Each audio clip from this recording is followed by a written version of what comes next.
ఆలస్యమైంది, ఇక పోతాను అని రాజు చక్కా పోయాడు. నేను వెళ్ళిన మొదటి టీ పార్టీ ఇంత గమ్మత్తుగా జరిగింది కదా అని నేను నవ్వుకుంటూ మంచం మీదకి వాలాను. మర్నాడు ఉదయాన్నే గత రాత్రి జరిగిన సంగతి అంతా మర్చిపోయాను. నా అవశిష్టాలు తీర్చుకునేసరికే ఇంటి ఆవిడ మిస్సెస్ థామ్సన్ కాక ఆమె చిన్న కూతురు నాకు పలహారాలు అమర్స్తూ ఉంది బల్ల మీద. నేను ఇదేమిటా అని అనుకున్నాను.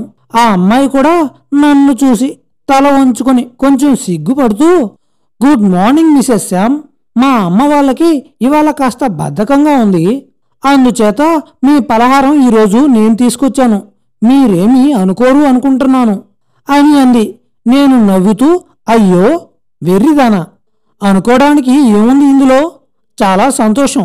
అంటే మీ అమ్మకు బద్ధకంగా ఉన్నందుకు కాదు సుమా, నువ్వు తీసుకొచ్చినందుకు సంతోషం అన్నాను. అలాగా అండి, నేను తీసుకొస్తే మటుకు సంతోషం ఎందుకు అంది ఏమీ ఎరగనట్టు. అబ్బే అదేమీ లేదు, నువ్వు మీ అక్క కూడా నన్ను చూసి బెదిరిగా దూరంగా ఉంటే నాకు అదో మోస్తరుగా ఉంది. మనమంతా చిన్నవాళ్ళం కదా, నన్ను చూసి నచ్చనట్టు భయంతో ఎడంగా ఉన్నట్టు నాకు అట్టే నచ్చలేదు అన్నాను.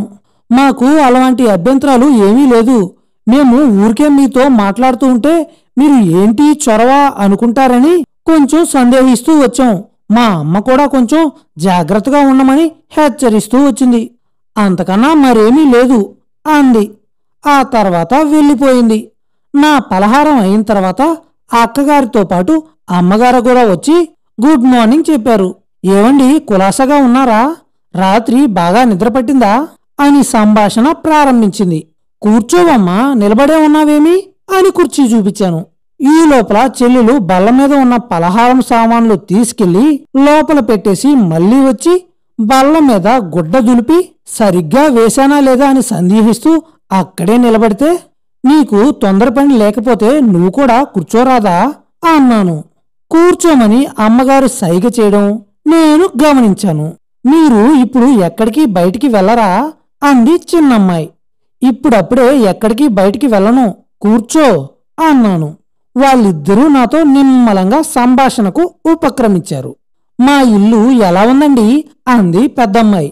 చాలా బాగుంది, ఇల్లు ఇంట్లో వాళ్ళు కూడా చాలా బాగున్నారు అన్నాను.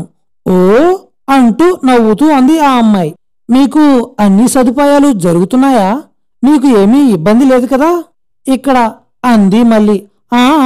అన్నీ బాగానే జరుగుతున్నాయి, ఏ విధమైన ఇబ్బంది లేదు, చాలా సుఖంగా ఉంది. ఇటొచ్చి ఒంటరితనం వల్ల ఇంట్లో ఎవరూ కనబడకపోవడం వల్లనో ఏమో గాని అప్పుడప్పుడు మా ఇల్లు ఊరు జ్ఞాపకం వస్తూ ఉన్నాయి, అప్పుడు మటుకు మనసు వికరంగా అవుతూ ఉంటుంది అన్నాను. మరి ఎప్పుడు ఆ విషయం చెప్పారు కాదేమి, మేము వచ్చి ఎప్పుడూ కబుర్లు చెప్పేవాళ్ళం కదా, మీకు కాలక్షేపంగానూ బెంగ లేకుండా ఉండేది కదా అంది చిన్నమ్మాయి. మీరు ఖాళీగా ఉంటే పిక్చర్ హౌస్కి లేదా ఊరు చూడడానికి తీసుకువెళ్తాం, మీరు ఖాళీగా ఉన్నట్టయితే అంది పెద్దమ్మాయి బెదురు తిరిగినట్టు. ఓహో అది సంగతి అని అనుకున్నాను నేను. వాళ్లకు చనువిస్తే అస్తమానం ఇక్కడే కూర్చునేటట్లున్నారు, నా చదువు సంకనాకినట్లే ఉంటుంది అనుకున్నాను. అలాగా, నాకు తీరికైనప్పుడు తప్పకుండా వెళ్దాం, ఈ పరీక్ష అయ్యేంతవరకు కొంచెం హడావిడిగా ఉంటుంది అన్నాను. అంతటితో వాళ్ళ అవతలికి వెళ్తారేమో అనుకున్నాను. అలా కదిలే సూచనలేమీ కనబడడం లేదు. నిన్న సాయంత్రం ఎక్కడికి వెళ్ళారండి, ఏదైనా పిక్చర్కా అంది పెద్దమ్మాయి. పిక్చరు లేదు గిచ్చరు లేదు, పార్టీకి వెళ్ళాను, వాళ్ళెవరో పిలిచారని మా స్నేహితుడు తీసుకుని వెళ్ళాడు అన్నాను. పార్టీకే, అమ్మదంగా చెప్పారు కాదు అంటూ కళ్ళు పెద్దవి చేసి చిన్నమ్మాయి. నువ్వప్పుడు ఎందుకు అడగలేదు, అడిగితే అప్పుడే చెప్పేవాణ్ణి అన్నాను నవ్వుతూ. ఇంతలో అక్కడేం జరిగిందండి, ఏంటి విశేషాలు చెప్పరు అంది బతిమాలుతున్న ధోరణిలో పెద్దమ్మాయి. చెప్పడానికేముంది, నాకంతా కొత్తూరు, మనుషులు ఊరు అంతా కొత్త, అందుచేతను నేను చేయకోని పనులు ఒకటి రెండు చేశాను, వాటిలో అనుకోని మాటలు తెలియకన్నాను. అయినా పాపం మమ్మల్ని ఆహ్వానించిన ఇల్లాలు చాలా మర్యాదగా నేనేమీ చేయనట్టు సర్దేసి నా బెదురు తీర్చింది. తక్కిన వాళ్ళంతా కూడా నాతో కులాసాగా మాట్లాడారు. అలాగటండి, ఎంత పని జరిగింది, మేం కూడా కోలా ఉండుంటే మీకు అన్ని విషయాలు అర్థమయ్యేటట్టు చెప్పుండేవాళ్ళం అలాంటి ఇబ్బందులేవి కలగకుండా ఉండేది అంది పెద్దమ్మాయి నవ్వుతూ. నిజమే, మీరు కూడా ఉంటే నేను వీధిలో ఆ పని చెయ్యకనే పోయేవాణ్ణి అనుకున్నాను లోపల. అసలు ఇంతకీ ఏం జరిగిందో చెప్పదురు?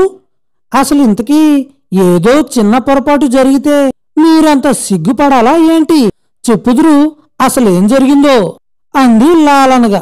ఎందుకు, అక్కడ జరిగిన పరాభవం చాలక మీ దగ్గర కూడా చెప్పాలా ఏంటి అన్నాను.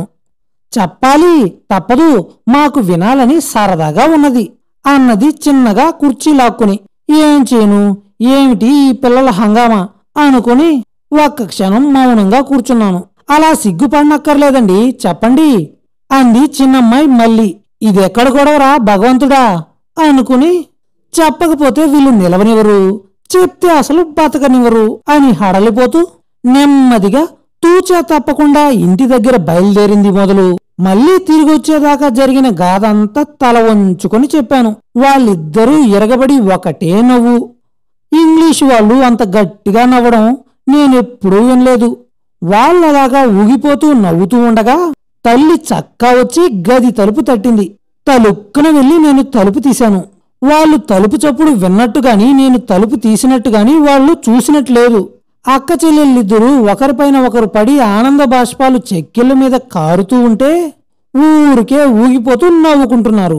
తల్లి వాళ్లను చూసి తను మందహాసం చేస్తూ, ఏంటండి శ్యామ్ గారు, వాళ్ళకేమైనా మతులు పోయినాయా?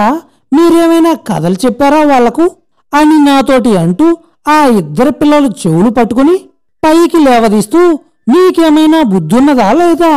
ఆ పెద్ద మనిషి ముందు ఏంటి ఈ అసభ్య ప్రవర్తన అని కోపంగా అన్నట్టుగా, ఓ పదం పద అంటూ తల్లి చేతి నుండి విడిపించుకొని నవ్వుతూనే పారిపోయారు పిల్లలిద్దరూ.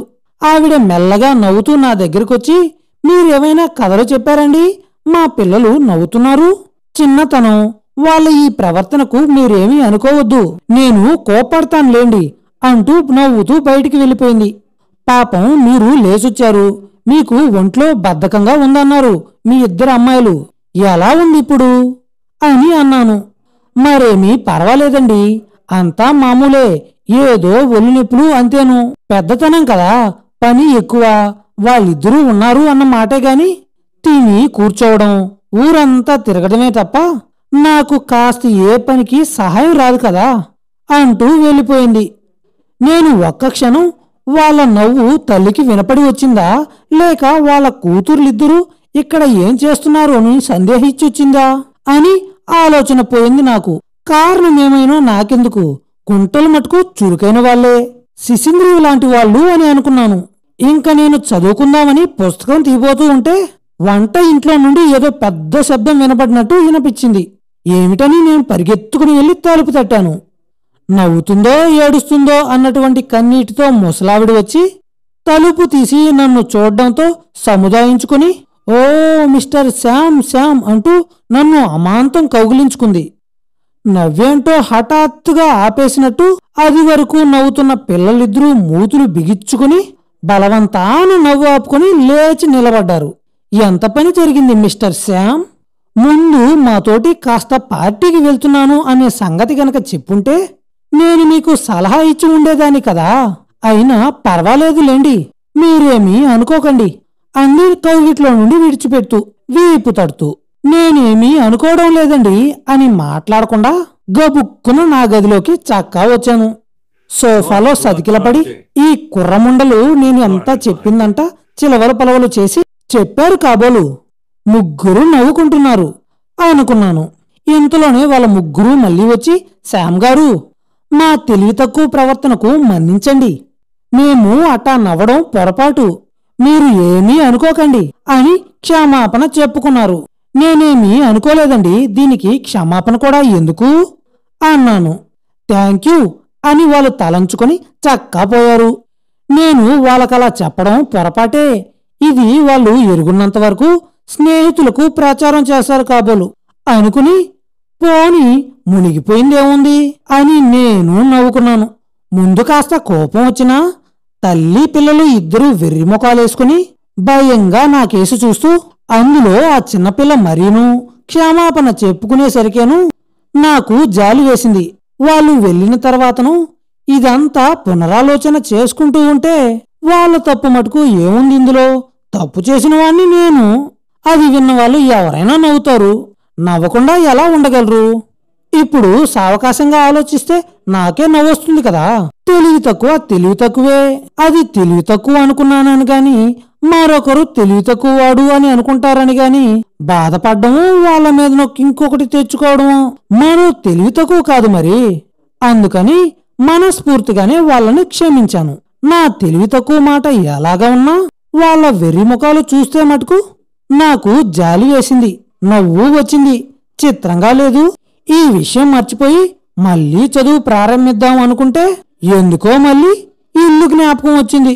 మా అమ్మ ఎలా ఉందో, నా కోసం ఎంత బెంగ పెట్టుకుందో ఏమో.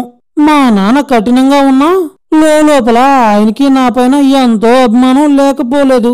కాని ఆయన ఎప్పుడూ దాన్ని పైకి పొక్కనివ్వరు.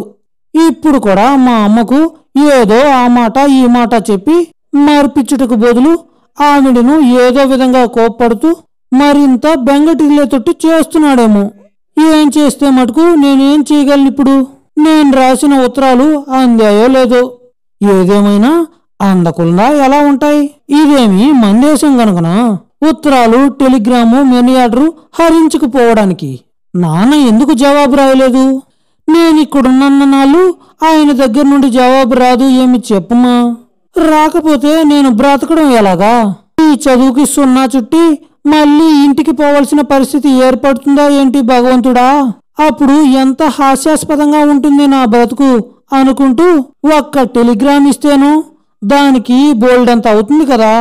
ఇక ఏం చేయడం అని పుస్తకం చేతిలో పట్టుకుని ఆలోచిస్తూ కూర్చున్నాను. ఇక ఆ తర్వాత ఏమైంది? నా చదువు ఎలా సాగింది?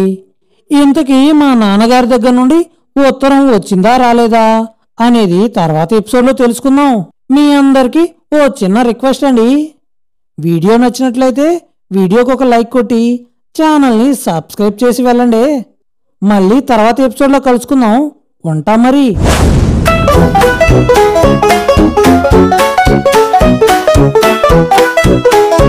Thank you.